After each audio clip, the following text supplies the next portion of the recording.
യോശുവയുടെ പുസ്തകം 20-ാം അധ്യായം.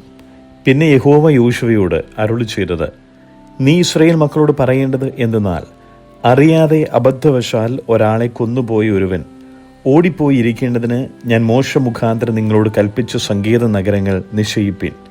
രക്തപ്രതികാരകൻ കൊല്ലാതിരുപ്പാൻ അവ നിങ്ങൾക്ക് സങ്കേതമായിരിക്കണം. ആ പട്ടണങ്ങളിൽ ഒന്നിലേക്ക് ഓടിച്ചെല്ലുന്നവൻ പട്ടണത്തിൻ്റെ പടിവാതിൽക്കൽ നിന്നുകൊണ്ട് തൻ്റെ കാര്യം പട്ടണത്തിലെ മൂപ്പന്മാരെ അറിയിക്കുകയും അവർ അവനെ പട്ടണത്തിന് കൈക്കൊണ്ട് തങ്ങളുടെ ഇടയിൽ പാർക്കേണ്ടതിന് അവനൊരു സ്ഥലം കൊടുക്കുകയും വേണം. രക്തപ്രതികാരകൻ അവനെ പിന്തുടർന്നു ചെന്നാൽ കൊല ചെയ്തവൻ മനസ്സറിയാതെയും പൂർവ്വദ്വേഷം കൂടാതെയും തൻ്റെ കൂട്ടുകാരനെ കൊന്നുപോയതാകിയാൽ അവർ അവനെ അവൻ്റെ കയ്യിൽ ഏൽപ്പിക്കരുത്. അവൻ സഭയുടെ മുമ്പാകെ വിസ്താരത്തിന് നിൽക്കും വരെയോ അന്നുള്ള പുരോഹിതൻ്റെ മരണം വരെയോ ആ പട്ടണത്തിൽ പാർക്കണം. അതിൻ്റെ ശേഷം കൊല ചെയ്തവന് താൻ വിട്ടോടിപ്പോന്ന സ്വന്തം പട്ടണത്തിലേക്കും തൻ്റെ വീട്ടിലേക്കും മടങ്ങിച്ചെല്ലാം. അങ്ങനെ അവർ നഫ്താലി മലനാട്ടിൽ ഗലീലയിലെ കേദേശും, എഫ്രൈം മലനാട്ടിൽ ഷേഖമും, യഹൂദ മലനാട്ടിൽ ഹെബ്രോൻ എന്ന കിര്യത്ത് അർബായും, കിഴക്ക് യെരിഹോവിനെതിരെ യോർദാൻ അക്കരെ മരുഭൂമിയിൽ റൂബൻ ഗോത്രത്തിൽ സമഭൂമിയിലുള്ള ബേസരും, ഗിലെയാദിൽ ഗാദ് ഗോത്രത്തിൽ രാമൂത്തും, ബാഷാനിൽ മനശ്ശെ ഗോത്രത്തിൽ ഗോലാനും നിശ്ചയിച്ചു. അബദ്ധവശാൽ ഒരുത്തിനെ കൊന്നുപോയവൻ സഭയുടെ മുമ്പാകെ നിൽക്കും വരെ രക്തപ്രതികാരകന്റെ കയ്യാൽ മരിക്കാതെ ഓടിപ്പോയിരിക്കേണ്ടതിന് ഇസ്രായേൽ മക്കളൊക്കെയും അവരുടെ ഇടയിൽ വന്നു പാർക്കുന്ന പരദേശിക്കും വേണ്ടി നിശ്ചയിച്ച പട്ടണങ്ങൾ ഇവ തന്നെ. സദൃശ്യവാക്യങ്ങൾ 19-ാം അധ്യായം. വികടാതരമുള്ള മൂഢനേക്കാൾ പരമാർത്ഥതയിൽ നടക്കുന്ന ദരിദ്രൻ ഉത്തമൻ. പരിജ്ഞാനമില്ലാത്ത മനസ്സ് നന്നല്ല, തത്രപ്പെട്ട് കാൽ വയ്ക്കുന്നവനോ പിഴച്ചു പോകുന്നു. മനുഷ്യന്റെ ഭോഷത്വം അവൻ്റെ വഴിയെ മറിച്ചു കളയുന്നു, അവൻ്റെ ഹൃദയമോ യഹോവയോട് മുഷിഞ്ഞു പോകുന്നു. സമ്പത്ത് സ്നേഹിതന്മാരെ വർദ്ധിപ്പിക്കുന്നു, എളിയവനോ കൂട്ടുകാരനോട് അകന്നിരിക്കുന്നു. കള്ളസാക്ഷിക്ക് ശിക്ഷ വരാതിരിക്കുകയില്ല, ഭോഷ്ക് നിശ്വസിക്കുന്നവൻ ഒഴിഞ്ഞു പോകുകയുമില്ല. പ്രഭുവിൻ്റെ പ്രീതി സമ്പാദിപ്പാൻ പലരും നോക്കുന്നു, ദാനം ചെയ്യുന്നവന് ഏവനും സ്നേഹിതൻ. ദരിദ്രന്റെ സഹോദരന്മാരെല്ലാം അവനെ പകയ്ക്കുന്നു, അവൻ്റെ സ്നേഹിതന്മാർ എത്രയധികം അകന്നു നിൽക്കും. അവൻ വാക്ക് തിരയുമ്പോഴേക്ക് അവരെ കാണുവാനില്ല. ബുദ്ധി സമ്പാദിക്കുന്നവൻ തൻ്റെ പ്രാണനെ സ്നേഹിക്കുന്നു, ബോധം കാത്തുകൊള്ളുന്നവൻ നന്മ പ്രാപിക്കും.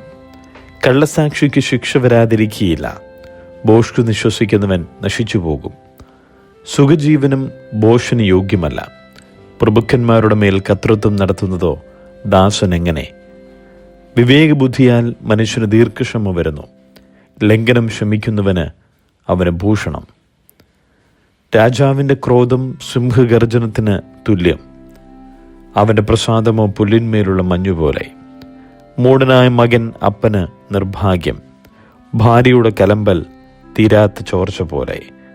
ഭവനവും സമ്പത്തും പിതാക്കന്മാർ വച്ചേക്കുന്ന അവകാശം, ബുദ്ധിയുള്ള ഭാര്യയോ യഹോവയുടെ ദാനം. മടി ഗാഢനിദ്രയിൽ വീഴിക്കുന്നു, അലസചിത്തൻ പട്ടിണി കിടക്കും. കൽപ്പന പ്രമാണിക്കുന്നവൻ പ്രാണനെ കാക്കുന്നു, നടപ്പ് സൂക്ഷിക്കാത്തവനോ മരണശിക്ഷ അനുഭവിക്കും. എളിയവനോട് കൃപ കാട്ടുന്നവൻ യഹോവയ്ക്ക് വായ്പ കൊടുക്കുന്നു, അവൻ ചെയ്ത നന്മയ്ക്ക് അവൻ പകരം കൊടുക്കും. പ്രത്യാശയുള്ളിടത്തോളം നിന്റെ മകനെ ശിക്ഷിക്കുക, എങ്കിലും അവനെ കൊല്ലുവാൻ തക്കവണ്ണം ഭാവിക്കരുത്.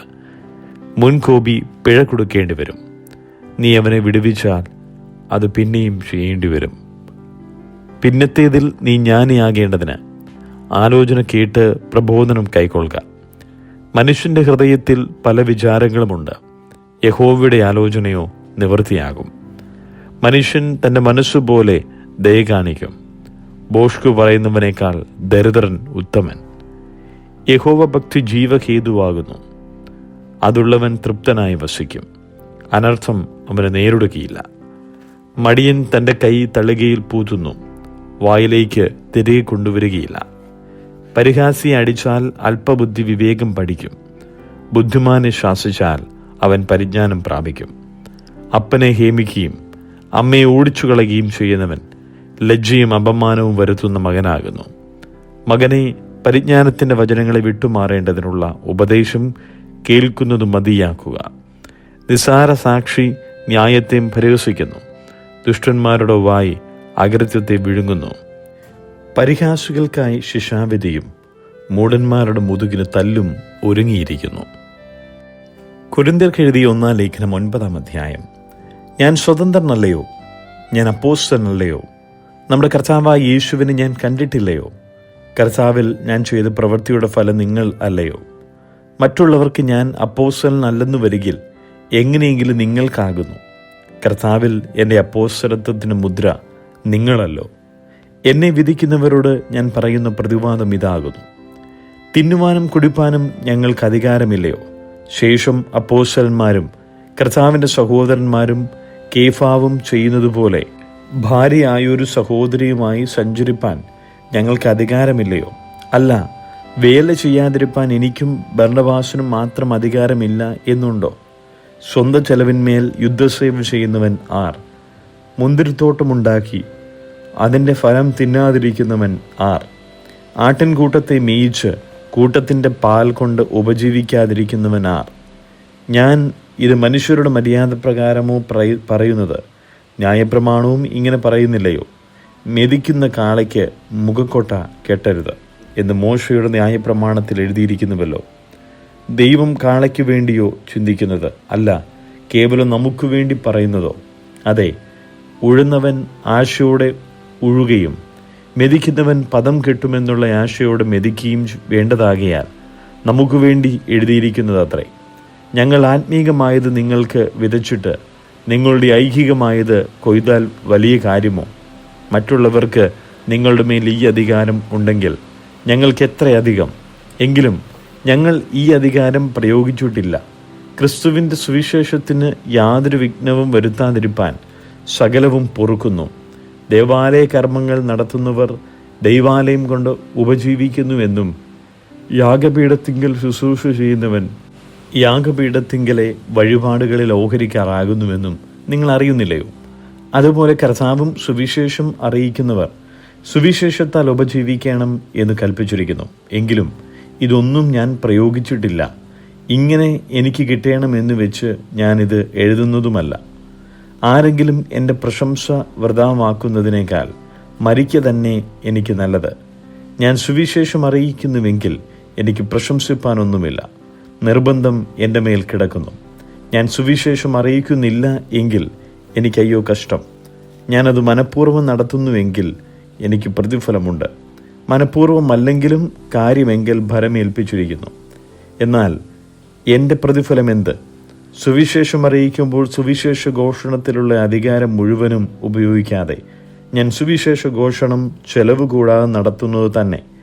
ഇങ്ങനെ ഞാൻ കേവലം സ്വതന്ത്രനെങ്കിലും അധികം പേരെ നേടേണ്ടതിന് ഞാൻ എന്നെ തന്നെ എല്ലാവർക്കും ദാസനാക്കി. യഹൂദന്മാരെ നേടേണ്ടതിന് ഞാൻ യഹൂദന്മാർക്ക് യഹൂദനെ പോലെയായി. ന്യായപ്രമാണത്തിന് കീഴുള്ളവരെ നേടേണ്ടതിന് ഞാൻ ന്യായപ്രമാണത്തിന് കീഴുള്ളവൻ അല്ല എങ്കിലും ന്യായപ്രമാണത്തിന് കീഴുള്ളവർക്ക് ന്യായപ്രമാണത്തിന് കീഴുള്ളവനെ പോലെയായി. ദൈവത്തിന് ന്യായപ്രമാണമില്ലാത്തവൻ ആകാതെ ക്രിസ്തുവിന് ന്യായപ്രമാണമുള്ളവനായിരിക്കെ ന്യായപ്രമാണമില്ലാത്തവരെ നേടേണ്ടതിന് ഞാൻ ന്യായപ്രമാണമില്ലാത്തവർക്ക് ന്യായപ്രമാണമില്ലാത്തവനെ പോലെയായി. ബലഹീനന്മാരെ നേടേണ്ടതിന് ഞാൻ ബലഹീനർക്ക് ബലഹീനനായി. ഏതു വിധത്തിലും ചിലർ രക്ഷിക്കേണ്ടതിന് ഞാൻ എല്ലാവർക്കും എല്ലാമായി തീർന്നു. സുവിശേഷത്തിൽ ഒരു പങ്കാളിയാകേണ്ടതിന് ഞാൻ സകലവും സുവിശേഷം നിമിത്തം ചെയ്യുന്നു. ഓട്ടക്കളത്തിൽ ഓടുന്നവൻ എല്ലാവരും ഓടുന്നു എങ്കിലും ഒരുവനെ വിരുദ് പ്രാപിക്കുന്നുള്ളൂ എന്നറിയുന്നില്ലയോ? നിങ്ങളും പ്രാപിപ്പാൻ തക്കവണ്ണം ഓടുവിൻ. അംഗം പൊരുന്നവനൊക്കെയും സകലത്തിലും വർജനം ആചരിക്കുന്നു. അതോ അവർ വാടുന്ന കിരീടവും നാമോ വാടാത്തതും പ്രാപിക്കേണ്ടതിന് തന്നെ. ആകയാൽ ഞാൻ നിശ്ചയമില്ലാത്തവണ്ണമല്ല ഓടുന്നത്. ആകാശത്തെ കുത്തുന്നത് പോലെയല്ല ഞാൻ മുഷ്ടിയുദ്ധം ചെയ്യുന്നത്. മറ്റുള്ളവരോട് പ്രസംഗിച്ച ശേഷം ഞാൻ തന്നെ കൊള്ളരുതാത്തവനായി പോകാതിരിക്കേണ്ടതിന് എൻ്റെ ശരീരത്തെ ദണ്ഡിപ്പിച്ച് അടിമയാക്കുകയത്രേ ചെയ്യുന്നത്.